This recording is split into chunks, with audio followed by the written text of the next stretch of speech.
Ecuador entra a la lista de países vigilados por una ONG debido a las vulneraciones a los derechos humanos y cívicos. ¿La comunidad internacional reconoce a Ecuador como un país inseguro para políticos y activistas? La entrevista a la carta, en diálogo directo con los protagonistas de los hechos. Nos acompaña Jean-Paul Pinto, experto en temas de seguridad. ¿Cómo está? Muy buenas tardes. Gracias por acompañarnos. ¿Me escucha, Jean-Paul? Gisela, buenas tardes. Un gusto estar contigo el día de hoy. Un saludo a la audiencia de la radio.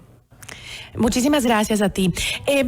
La nueva lista de vigilancia de la ONG Civicus Monitor pone en manifiesto profundas preocupaciones por el ejercicio de las libertades cívicas en Bangladesh, Bosnia y Herzegovina, Emiratos Árabes Unidos, Senegal y Ecuador. La lista de vigilancia destaca los países en los que se ha producido un deterioro grave y rápido del espacio cívico, según la evaluación de esta ONG y de personas asociadas de investigación, con el asesoramiento de personas defensoras de los derechos humanos y activistas.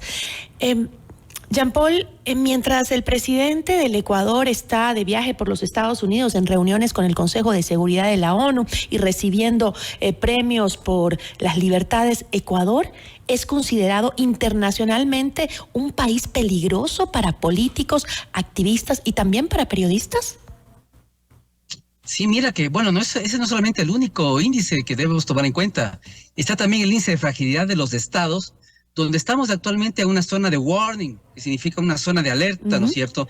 Porque los problemas que tenemos a nivel de corrupción, de infiltración, de zonas liberadas, etcétera, de magnicidios, nos ubican en una zona muy peligrosa. Yo te diría que al borde, ¿no es cierto?, de países africanos donde existe alta peligrosidad. Entonces, lastimosamente, nuestra imagen a nivel internacional se ha deteriorado mucho, no solamente en estos casos que estoy citando.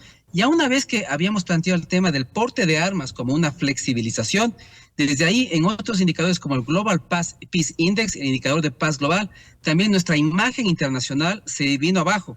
Entonces yo te diría que realmente a nivel de mundial, el Ecuador está mal catalogado, está catalogado como peligroso, como una zona de emergencia, de alerta, de deterioro, y no es un estado fallido. No podemos decir que estamos actualmente como un estado fallido, pero estamos como un failing stage, es decir, como un estado que está comenzando a fallar, donde los jóvenes no van a clases, donde las zonas están liberadas, donde los negocios cierran, donde hay corrupción, hay policía infiltrada, y evidentemente hay un presidente que está absolutamente deslegitimado. Entonces, eso nos da las claras que a nivel internacional nuestro país no tiene una buena imagen en términos de seguridad y de economía. ¿Y el gobierno no entiende la magnitud de la escalada de violencia que está teniendo el país, que estamos viviendo los ecuatorianos? ¿No le entiende, crees? Mira que realmente es algo sorprendente, ¿no? Pero cada vez que el ministro Zapata da sus charlas y sus conferencias, él dice es un tema de bandas, ¿no? Como diciéndonos, no hay problema, esperemos que se acaben de matar y algún día esto se va a tranquilizar. Y ese es el discurso de todo el gobierno, de los secretarios de seguridad. O sea, al parecer estaríamos en un país donde no pasa nada, no es un tema entre bandas que se matan y el resto es absolutamente tranquilidad y paz. Y es una vergüenza, como te digo, no sé hace cuánto tiempo debieron haber renunciado. Después de la muerte de Villavicencio deberían haber tenido, digamos, los pantalones de haber salido, porque realmente estamos en una época donde no sabes en quién confiar, en quién te va a atacar más, si la fuerza pública o los delincuentes. Así estamos en el Ecuador, no tienes en quién confiar. El asesinato de Villavicencio nos dio las muestras a las claras de que mucha gente está infiltrada.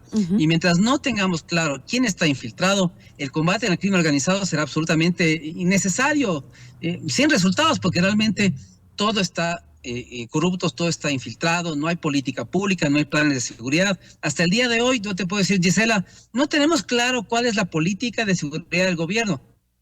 No tenemos claro qué tanto se ha implementado el plan, qué tanto se han cumplido las metas y los indicadores que se han puesto en dicho plan. Realmente estamos echados un poco a nuestra suerte. Justamente para esta ONG Civicus, Ecuador se encuentra inmerso en una preocupante crisis debido a la violencia política, la cual se agudizó a raíz del asesinato del periodista y candidato a la presidencia Fernando Villavicencio. La inseguridad ha provocado un aumento de las agresiones contra los periodistas y las figuras políticas que corren un riesgo de sufrir ataques violentos. Dos factores que demuestran el deterioro del espacio cívico en el Ecuador. la inseguridad en el país se ha transformado en una falta de garantías para los ejercicios políticos? Total, mira que a nivel mundial hay un indicador también muy interesante, el Political Terror Scale, que implica, ¿no es cierto?, si el Estado está en capacidad o no de proteger a sus ciudadanos.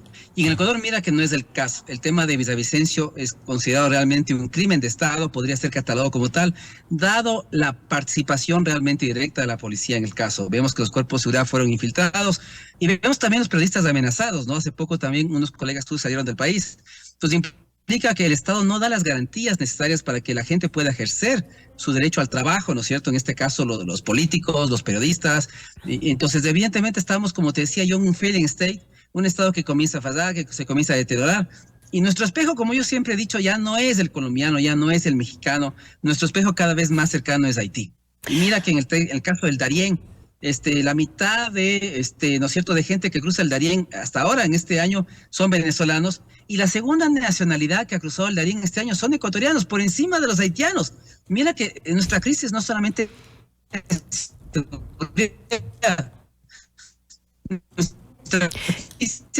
Qué pena, te estamos perdiendo estamos perdiendo un poco la señal, Jean-Paul. Estamos perdiendo un poco la señal y lo que nos dices es muy importante, por eso quisiera ver si la podemos retomar, ¿no? Nos decía que Ecuador se ha convertido en el segundo país de migrantes que cruzan por el Darién, esta selva súper peligrosa que, ahí está, lo tenemos ya de regreso. ¿Jean-Paul? Jean-Paul, ¿nos escuchas? Ya te tenemos de vuelta al aire. Sí, Gisela, ¿me escuchas? Ahí te escucho mucho mejor. Muchísimas gracias. Disculpa, pero estaba muy interesante lo que nos decías, pero no te pudimos escuchar la última parte. Nos hablabas que Ecuador se convertía en el segundo país de migrantes que cruzan el Darién y que incluso primero está Venezuela, luego Ecuador y después está Haití. Exacto, mira que nuestros temas están tan complicados en Ecuador que realmente hemos rebasado los problemas de Haití y cada vez nuestro espejo tiene que ser esa pequeña isla, ¿no es cierto?, donde hay caos, hay un Estado fallido. Realmente estábamos muy cerca de convertirnos en un Estado como tal, un Estado en el cual no puede, ¿no es cierto?, proteger a sus ciudadanos, no puede proteger a periodistas, no puede proteger a los políticos. Ahora, donde lo triste, ¿no es cierto?, es ver a gente con chalecos. Ahora, Ecuador... pues por la alta violencia, la cantidad de atentados, como que nos hemos normalizado un poco hacia la violencia que vivimos el día de hoy, ¿no? O sea, ya como que la vemos como algo cotidiano. Sin embargo, el asesinato de Fernando Villavicencio marca para la comunidad internacional un hito de violencia en el mundo. ¿Es así? O sea, la gente nos ve como eso marcó como que Ecuador ya se perdió en la violencia, porque nosotros parecería que no nos acabamos de dar cuenta lo que estamos viviendo. Mira que nosotros estamos viviendo un poco lo que vivió en su momento México y Colombia, ¿no? México, el asesinato de Colosio, Colombia, el asesinato de Galán, y cuando tú ves un poco el contexto del asesinato de esos candidatos políticos, te das cuenta que es lo mismo que pasó en Ecuador, ¿no es cierto? Un sistema de seguridad infiltrado, graves fallas, ¿no es cierto?, en el momento del atentado, etcétera. Entonces, lo que vemos es que la gente desde afuera, ¿qué es lo que ve? A un Ecuador que está viviendo lo que México vivió en su momento, lo que Colombia vivió en su momento, y realmente estamos en un tema muy grave. La gente no quiere venir acá, no quiere hacer negocios, no quiere hacer turismo. Las embajadas más bien lo que hacen es recomendar que no vayan a ciertas zonas en el Ecuador. Y yo el otro día hablaba, por ejemplo, con un colega en Guayaquil, y la ocupación de hoteles, de restaurantes, está muy por debajo de lo que se espera. La percepción de seguridad es muy alta actualmente en Ecuador y eso impacta en la economía gravemente. Definitivamente. Pero el gobierno, como tú decías hace poco, ha señalado constantemente que la situación de violencia se da, tú decías, por las bandas que se pelean entre ellos, ¿no? Pero esa realidad yo creo que ya ha traspasado a la violencia para los civiles. El otro día estaba aquí un experto que tenía una teoría para mí un poco drástica, pero creo que se está asemejando mucho a la realidad que estamos viviendo, y es que hoy en día en el Ecuador los conflictos se arreglan a todo nivel con violencia, ¿no? Ya no es una cuestión privativa o solamente exclusiva de las bandas organizadas del narcotráfico, ¿no? Y el Estado también ha perdido su monopolio legítimo de la violencia. Y como tú dices, en los chats, por ejemplo, comunitarios, tú ves que la gente ya nos llama a la policía, ¿no es cierto?, a proteger. Lo que ellos dicen es vamos a tomar la justicia por nuestras manos y vamos a quemar, a linchar a los delincuentes. Y mira que estamos a un punto, ¿no es cierto?, tan grave en el Ecuador, que no es de extrañarse que en el futuro tengamos autodefensas como las tiene Colombia, porque los empresarios cansados, ¿no es cierto?, que la policía no actúe y no sea efectiva, pueden armar tranquilamente sus grupos armados paramilitares, y eso es sumamente que les ayuden peligroso. justamente a la producción del ganado y de sus empresas. Entonces puede ser mucho más grave que eso, pero en las ciudades vemos eso, en los barrios la gente ya no quiere a la policía, quiere ellos mismos ejercer justicia, quemar, linchar. Entonces estamos en un tema muy grave. Y además, si el problema fuera solo entre las bandas, no incrementaría exponencialmente como ha incrementado delitos como la extorsión o el secuestro, ¿no? Yo le agradezco muchísimo por habernos acompañado. Realmente ha sido interesante conversar con usted. Muchísimas gracias, Jean Paul. Gracias, Gisela, por la invitación. Un saludo a la audiencia, pues gustoso de hablar con ustedes como siempre. Un abrazo. Igualmente, Jean Paul Pinto, experto en temas de seguridad. Notimundo a la carta, una opción para mantener